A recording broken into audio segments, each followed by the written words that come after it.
Hey guys, what's up? Sandy the Felucia Minecraft here, and welcome back to another video. And guys, today I am back on the Stylcraft server for another episode. And I told you guys last episode that we were going to be starting a project. So obviously I told you guys about Stylclash, and that is happening very soon. And so Seth, Theo, and I are all on a team, and to prep for it, we wanted to build kind of like a home base or a safe room. And so off camera I have constructed this. This is a 4x4 vault door that I have made, and in here this is going to be like a vault that we have, or like our home base where we store everything that we have prepped. And so I'm very excited to be building this, and we're going to be doing it with Theo in this episode. As you can see, he is online, and so I have a ton of stuff planned. Maybe we're going to put some traps in here and stuff like that. But I am actually going to be making another door right here. I'm thinking a 3x3 vault door, or just like a 3x3 door that will spiral, and it's going to have a combination lock on it where basically there's going to be 9 buttons, and you have to press 3 buttons and then press the final go button. And then if not all 3 of them are right, then you're going to die to a trap. That is what I'm planning. It's going to be awesome. Alright, and so I've been working a tiny bit, and you can see here when I press this that this is a spiraling door, just like that. And so now I'm working on the combination thing. So there's going to be 9 buttons and a T flip-flop probably. I'm going to have to sort it out and see how it all works, but I will show you guys when it is done. Alright guys, so I finally got the combination lock working. I designed this myself, and it's probably not the most efficient way to do it, but it's the only logical way that my brain could compute to do it. So the way it works is basically there's a dropper behind each one of these buttons, and so when I press this button, it dispenses either an iron nugget, or for a few of the buttons, 3 to be exact, there is a named iron nugget in the dispenser, or the dropper, and then it will drop it out of it, and then it will go into a water stream, go into an item sorter, and basically it's these 3 item sorters here, and whenever it receives that, it's going to turn off these redstone torches, and then when all of them are off, it's going to update this one, and it's going to then open the door right here. However, there's going to be a punishment where if it goes into this one, which just happens to be an excess dropper, basically anything that goes in it that isn't part of the combination, which will be just a regular iron nugget, then the plan is to make a trap. So say that I put in a 4, right? What should happen is it's going to go in, it's going to trigger that, and as you just saw, it's here, I'll do it again, we'll do a 4. It should contract this piston like that. And now I'm going to have to put a pulse extender on it, but basically what's going to happen is it's going to just spam a ton of harming potions, instant damage too, so it takes 4 of these to kill someone in full netherite armor, and so we're going to make a system to dispense exactly 4 of them. So that's what I'm working on right now. Guys, I just realized I could have just done a keycard reader. I should have just done a keycard reader. Why didn't I just do a keycard reader? It would have saved me so much time. Oh my gosh. Alright guys, I have been hard at work. Believe me when I say it. I finally got this combination lock working. So we press this, it obviously opens up the vault door, and then we're into this hallway. And so how this works, obviously we have a 3-digit pin. I'm not going to show the combination on camera, but let's say, you know, I type in the correct combination, and now what's going to happen is it's going to ding, and then it's going to open the spiral door up into what is going to be the base. And then to get out, I just press this button right here, and it is going to open the spiral door, and then we're all good to go, and then it will close shortly behind me. Right about now, there we go. But let's say I put in the wrong combination, right? So like, let's say I put in 1, 2, 3. And now what's going to happen is I'm going to be in a bit of trouble. So obviously it takes time to register, but it shoots damaging lingering potions out of this. And I die. Well, I should have died. Apparently you don't die in full netherite, which is a big shame. But I probably would have died, most likely. It's lingering potions instead of the splash potions, because it only shoots 3 and I wanted there to be a bigger radius of where it gets affected. So I just opted for the lingering potions rather than the regular splash potions. However, I do have some splash potions on that side. As you guys can see, we have some healing potions here, and then we also have some instant damage potions as well.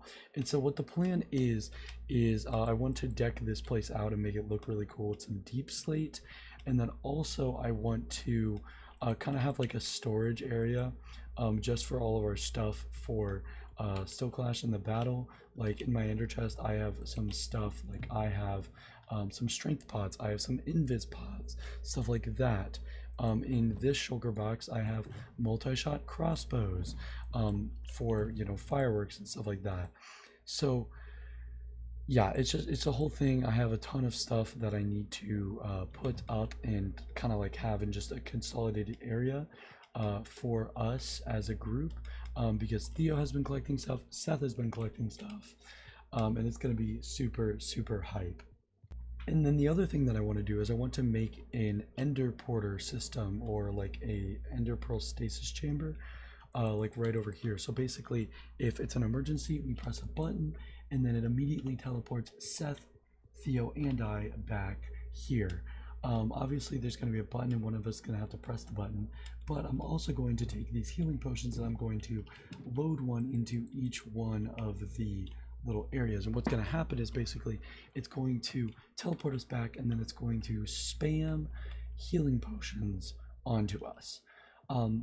However, for Theo's, it is not going to do that. We have a very big plan, Seth and I. We're going to make it to where Seth and mine, they will spam healing potions. However, Theo's is going to spam harming potions, because we're going to use this at least once during the time that Still Clash is taking place, and we're going to kill Theo. As much as he's going to mean to us as a team member, we realized he is so good at PvP that he is going to have to die, as unfortunate as it is. And Seth and I are plotting to kill him in this way because we know we won't stand a chance in the final rounds, because only one person can win. Seth and I can be a team, but in the end of this, only one member can win. So we're gonna have to execute Theo pretty early on, and it's really sad, but it has to be done. But I'm going to go ahead and start decking this place out and making it look cool in some deep slate, and then I will get back with you guys. Alright, so I've been doing some work off camera, and right now I have these Endoprostasis Chambers, where basically if I throw in an ender pearl, and then I tested it with some stones, like let's get all this stone out of my inventory. If I come over here and I press this button, it teleports me, and it dispenses me exactly 6 pieces of stone.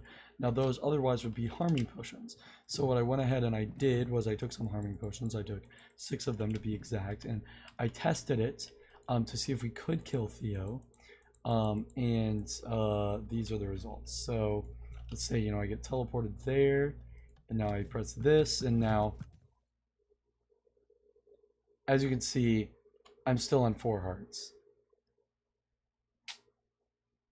which is a bit unfortunate. So I don't know what to do, because Theo would still be alive at this point. So then I thought about these. So Theo made these for during the battle. It's like those really OP fireworks, you know, that do a lot of damage. However, I have made us all blast prot leggings to avoid situations like this of dying from them, right? And so let's just go ahead and test this. You know, it launches 6 fireworks, right? Now keep in mind, explosions go off of where your feet is. So even though this happens to me and it fires them all quickly, I didn't take a single heart of damage from that. Now if I take off my blast protection and I do it again, as you guys can see, it still does a lot of damage. Now, I guarantee you I'm probably going to die if I do it again and I take off my armor. Oh yeah, immediately died. But the problem is, right, is that there's no point where he's going to be able to immediately die.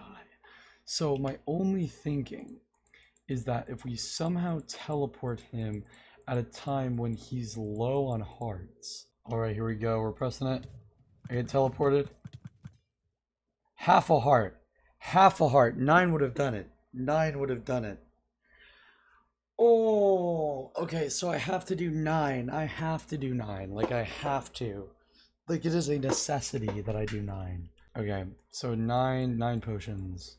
Alright, so I went ahead and I tested it with 9 potions, and I ended up making a change here because I think it needs to be, like, you need to be centered right here. It drops right on your head, and then you're, like, guaranteed to die with 9.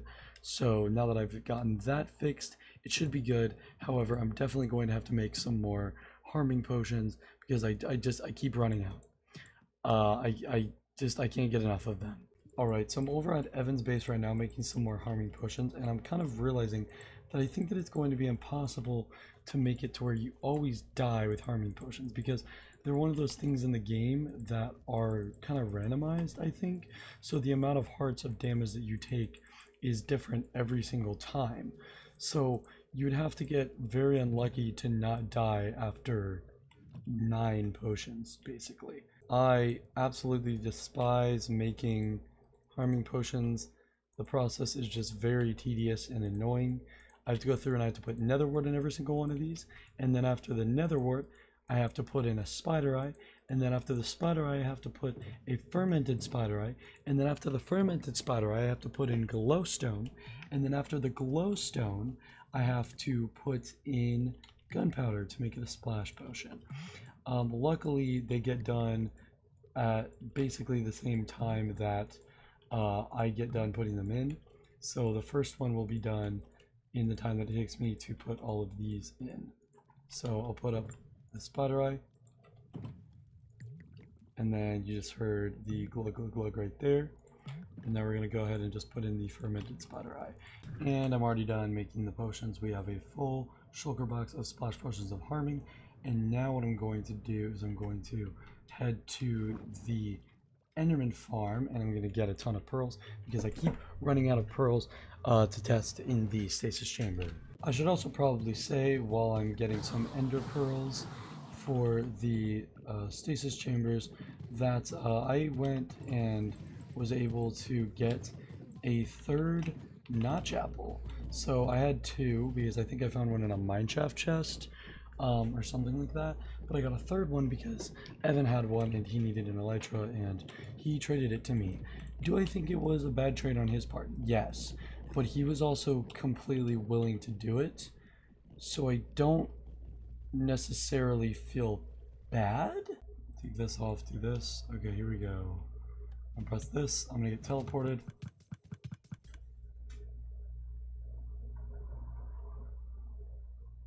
And I was not even close to dying. Oh, that is mega depressing. I wonder if it'd be better to honestly make the delay longer between potion throws.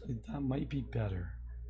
I'm actually going to experiment with that, I think. So I did some more testing with the potions, and I made it to where it dispenses 4 at a slower pace, and it basically does the same amount of damage, if not more damage, than it normally does. However, I did find this really cool thing. If somehow Seth and I can get Theo's sword off of him, then we can do this, and this would be really OP because he wouldn't be able to get out. So let's go ahead and I throw an ender pearl right in here, right? So I throw an ender pearl, and then I let's say I put a cobweb there, right? And so now if I teleport myself here, so if I teleport myself here, I cannot jump up off of this stair. I'm like inside of it, but I can't get up because of this cobweb. Now, because of the way my hitbox is aligned, if I turn on F3 and B, there is a tiny little spot where I can hit while I'm inside the cobweb. So obviously I can't get out this way, and then I'm stuck in the water, and then if I want to get out I have to go like this. So basically Theo would be stuck for quite a bit, and that would give us the opportunity to hit him with a sword.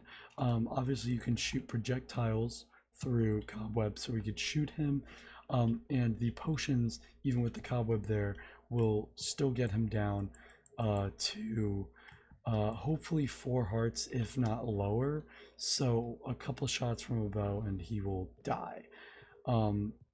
This is assuming he's wearing a chest plate. If he's not wearing a chest plate and he's wearing an elytra, it's going to be even less, and it's going to be even less of a hassle. But that is something that I'm going to talk to Seth about doing, because I think that it is a good idea. And so now all that I have to do is I kind of have to organize this place, probably make it look a little bit better, and then I think if I can, I'd like to make rows of shulker boxes that are kind of like organized.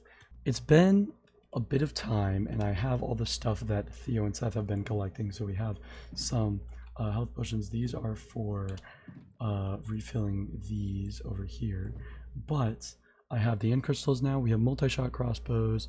We went ahead and make some gapples. We got invis, strength. We got regen 2. We got elytra fireworks. We got the fireworks for the crossbows.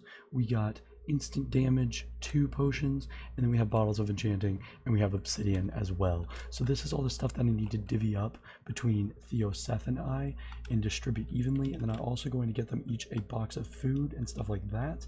And then we also have other stuff we need to do, like Theo is AFKing at his farm, his gunpowder farm tonight, to get some more gunpowder to make some TNT out of this sand here.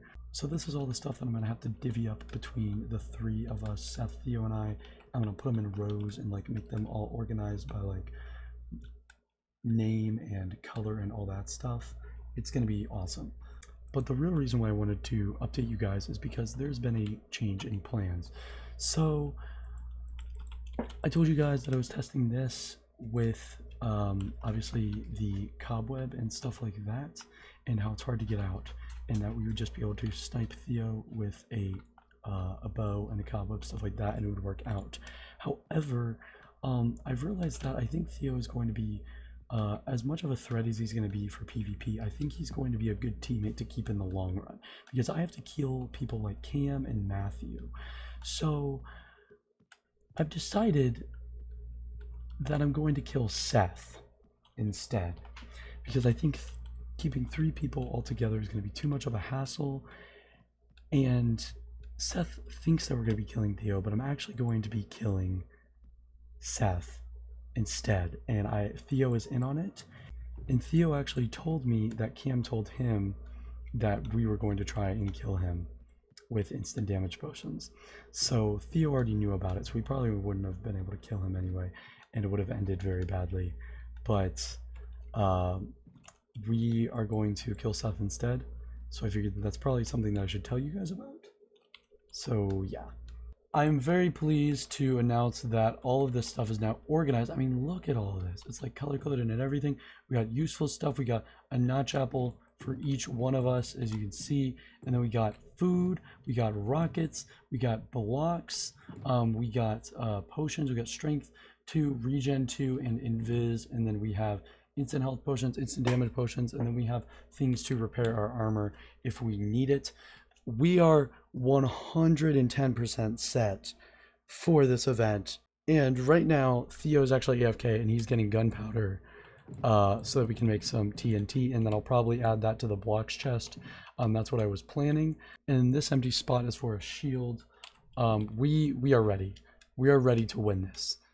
We're going to win. We are determined to win. And like everything just looks so nice. Like it's sunk down in the ground. It's awesome, and I love it so much. But with all of that being said, guys, this is going to be the end of the episode. We finished building the vault, and we have the whole security system in the back of this thing, the whole spiral door. We got the vault door as well.